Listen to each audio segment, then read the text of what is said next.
Some of you may recall the old black and white movie Sgt York, starring Gary Cooper. It tells the story of a real-life American hero, Sgt Alvin York, who captured 130 German soldiers during World War I. Released in 1941, the movie was the highest-grossing film in America that year and earned Cooper the Academy Award for Best Actor. But did you know there was a British soldier in the same war who almost emulated Sgt York? Probably not, because no film's ever been made about him. Rather like his American counterpart, his story, however, is incredible. During the Battle of the Somme, he charged the German line all by himself, killing any enemy soldier who crossed his path and taking over 100 petrified Germans prisoner. This is the story of Britain's World War I version of Sgt York, Thomas Jones, VC. Thomas Alfred Jones was born in Runcorn, northwest England in 1880. The Cheshire town on the banks of the River Mersey was, and remains to this day, an industrial centre. And despite his fame, apart from his wartime service abroad, he lived his whole life in Runcorn, dying in the very street where he'd been born. As a child, Thomas, or Tom as he tended to be called, was a keen sportsman, and of all the sports that he enjoyed, football was his passion. Indeed, he was so fast at avoiding tackles and getting around opponents that his friends nicknamed him Dodger. It didn't take them long to combine Dodger with the T from Tom to end up with a ruder nickname of Todger, and it was that nickname that would follow him for the rest of his life. Like most working class lads of that period, young Tom left school at 14 and went to work in the local soap factory. Sometime afterwards, towards the back end of the 1890s, he moved to the Salt Union Works. As I said just now, Runcorn was an industrial town. With the dawn of the new century, Tom, let's use his real name rather than his nickname, and certainly the name which his parents preferred to call him, enlisted in the Runcorn Volunteers. Established throughout the country during the Boer War, these volunteer units were the forerunners of the Territorial Army, or the Reserves. When the TA was established in 1908, Thomas Jones transferred across. During his time, both with the Volunteers and with the Territorials, he gained a reputation as a skilled marksman. Having served for 13 years, he left the TA in 1913 and was placed on the National Reserve. This was a list of men with considerable military experience who could be called upon in times of war. He didn't have to wait long. A year later, on the 4th of August 1914, Great Britain entered the First World War. Just one day later, Jones was reporting for duty at the Runcorn Drill Hall. Hoping that his work experience would get him a posting with the Royal Engineers, he instead ended up with his county infantry regiment, the Cheshires. By now he was 34 years of age, which put him at the older end of British soldiers during the First World War. Despite his age and his height, 5 foot 6 inches tall, he certainly didn't have a midlife spread. He weighed in at exactly 9 stone, which is pretty trim for a bloke in his mid-30s. Jones was hugely popular with his fellow soldiers. Not only were his maturity and military experience assets that made him almost a father figure to many of the younger recruits, but he had an ability to raise spirits and steady nerves. He became renowned for telling jokes and also for calmly making and distributing cups of tea during bombardments. But above all, he had a reputation as a bit of a fighter. Already, as I've said, from his TA days he was an expert marksman, but he also had a knack of finding his way around the trench system, often acting as a guide for troops moving up to join them on the front line. Just for good measure, he now became a bit of a whiz as a bomber or grenade fighter. Not surprisingly, with those skills he became a fearless and deadly hand-to-hand fighter when storming enemy trenches. On one occasion, he and a German officer from the Prussian Guards actually fought each other in a bayonet duel. Jones was the winner and pocketed the officer's Iron Cross as a souvenir. The Battle of the Somme in 1916 is one of those battles that everyone in Britain has heard of, principally because of the appalling casualty rate, 57,000, from the opening day. What most people don't appreciate is that the battle actually lasted from the 1st of July right through to the 18th of November that year, and added a further 360,000 casualties to Britain's opening day tally. The Cheshires were not actually in action on that famous opening day. His battalion finally arrived on the front line about 3 weeks into the battle, on the 19th of July, and they would remain in action on and off for the duration of the battle. And it was in this battle that Thomas Alfred Jones would conduct an incredible single-handed assault on the German positions. On the 25th of September 1916, the Cheshires took part in the Battle of Morval. Successfully driving the Germans back, the Cheshires were now ordered to dig in. As they were constructing their defensive position, they came under fire from German snipers. As the snipers continued to disrupt their work, Jones asked his officer for permission to, using his words, have a go at them. The officer refused and told the 35-year-old private to keep on digging. Several of their men soon fell victim to the snipers, and Jones was annoyed to see that somewhere in the vicinity of the snipers, the Germans were waving a white flag.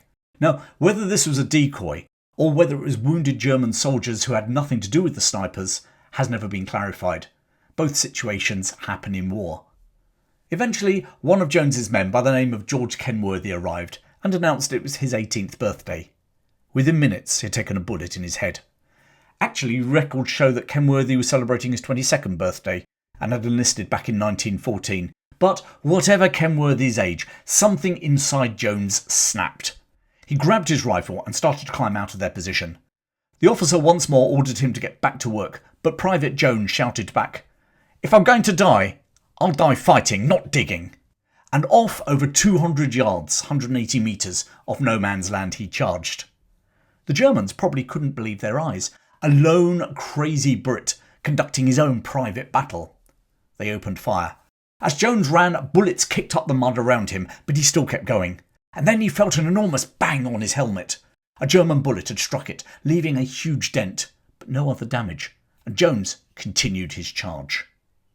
Spotting a German sniper in a tree, he used his own expert marksmanship skills to shoot him. Two more Germans appeared, and despite initially waving a white flag, they then opened fire on him. Jones took them both out with swift, accurate shots. Back at the British lines, officers and men, and not just of his own Cheshire Regiment, looked on with a sense of awe and bewilderment as he reached the very end of the German trench and then dropped out of view. "Poor old man," one of his comrades said. It had been a suicide charge. Meanwhile, over in the German trench, all hell was breaking loose. Leaping in at the very end of the German trench, our Tom had cleverly protected his back. He would now only have to face the Germans in one direction, which was just as well, because as he dropped down, he was confronted by 3 enemy soldiers. He fired his rifle from his hip, killing all 3 men. Running around the corner, he entered a bay where 5 startled Germans rapidly dived for their weapons. Jones shot all 5 without receiving so much as a scratch. Panic now started to spread down the German line. Whether they were scared of this crazy Englishman, or whether they thought he was part of a much larger British attack, we'll probably never know. It was now that Jones spotted a pile of German grenades. OK, he was more used to the British Mills bombs, but at the end of the day, a grenade is a grenade, and Tom Jones was a skilled bomber. He started to toss grenades into the various dugouts and bunkers around him. Suddenly a German leapt out with his arms in the air, pleading with Jones to stop. Jones asked him if he spoke English, and the man answered in the affirmative. So our one-man Rambo-style warrior told him to call his comrades to surrender unless they wanted to be blown to smithereens. One by one, Germans came out with their hands in the air. And more. And more. A few more grenades induced even more to listen to their English-speaking comrade and surrender. Suddenly the red mist evaporated, and Jones realised he was in a bit of a pickle. His bloody-minded attack had netted dozens and dozens of German prisoners, but his attack had been a one-man battle. All these Germans had surrendered to one man. Him. He was on his own. And it wouldn't take long for 100 admittedly disarmed Germans to turn the tables on him. He quickly told them he was the point man in the British attack. His regiment would be coming over the German parapets any minute now, and if they found Jones dead, they'd rip these Germans to shreds. The Germans seemed impressed. They kept their hands high. Now he needed to buy some time and hope to goodness that the British might indeed arrive. He told the Germans through the interpreter that it would be cold on their march into captivity, and so in pairs he sent them to fetch their great coats. With this many men, this could take some time, which is just what he wanted. Although, if no reinforcements arrived, he didn't fancy his chances. At that moment, one of the Germans did indeed make a run for it, and Jones shot him. The panic-struck prisoners all raised their hands even higher, and Jones was reminded of a pantomime he had seen in peacetime. In a particular scene, a character with a shotgun had appeared on stage, and everyone had thrown their hands in the air. Even the hands on the grandfather clock had been thrown up in surrender. You know when sometimes in a very serious situation you get the giggles and you really can't stop? Well, Private Tom Jones thought of that pantomime, and he looked at the dozens of petrified Germans with their hands in the air, and he just burst out laughing. He was still laughing when the first British troops finally arrived to support him. Back in the British lines, Jones's best friend, a stretcher bearer by the name of Sam Poxon, had arrived and asked where his mate was. He was told about the suicidal charge and that his friend was last seen dropping into the German trenches. In yet another act of First World War heroism verging on madness, Poxon now decided to rush across a strangely silent no man's land to find his friend. He was joined by another stretcher bearer and also a sergeant major and another soldier. The four men raced across the 200 yards and crested the German lines. And Poxon saw an amazing sight. Over 100 German soldiers in a hollow with their hands in the air, looking up at their solitary captor. With Private Tom Jones leading the way, 102 German prisoners were marched across no man's land back to the British lines. And in front of him and to either side, along the British lines, cheering broke out. I mentioned at the start that American serviceman Sgt Alvin York actually captured 132 Germans single-handed, 30 more than Jones. York had achieved that incredible feat with at least some support. 17 of his comrades had laid down some covering fire on his advance. Jones had run 200 yards across open ground, attacked the German trenches, killing over a dozen of the enemy and taking 102 prisoners without any support. Furthermore, he managed to do this without being injured. He didn't even get a scratch. Rather like Sergeant York, who received the Medal of Honour, Private Thomas Jones was to receive his country's highest medal for gallantry. In his case, the Victoria Cross.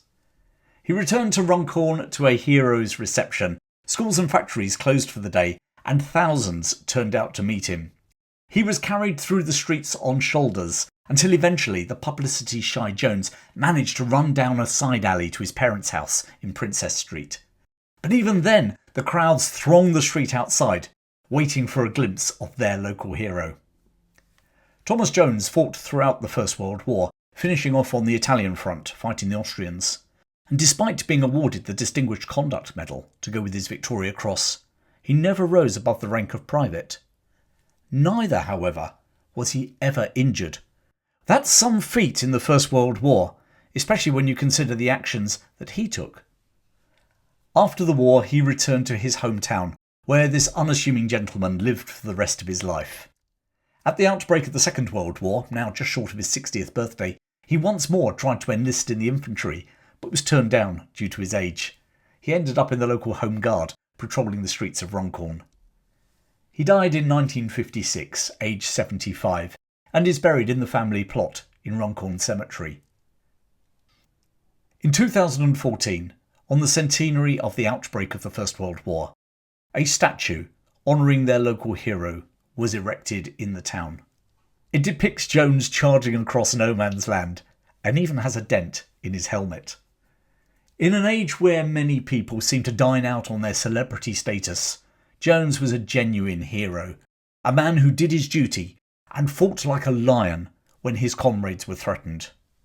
If ever a film should be made about a British First World War hero, then Thomas Jones, VC DCM, must surely be in the running. Well, thanks for joining me today, and I hope you enjoyed that story about Thomas Jones. Why not join my supporters club, where you can get my weekly newsletter and also a copy of my British History timeline. There's also an opportunity to join me for live discussions, where we go into more depth behind my talks. There's a link in the description. Plenty more stories coming your way, but in the meantime, thanks for your support, keep well, and I'll see you again very soon.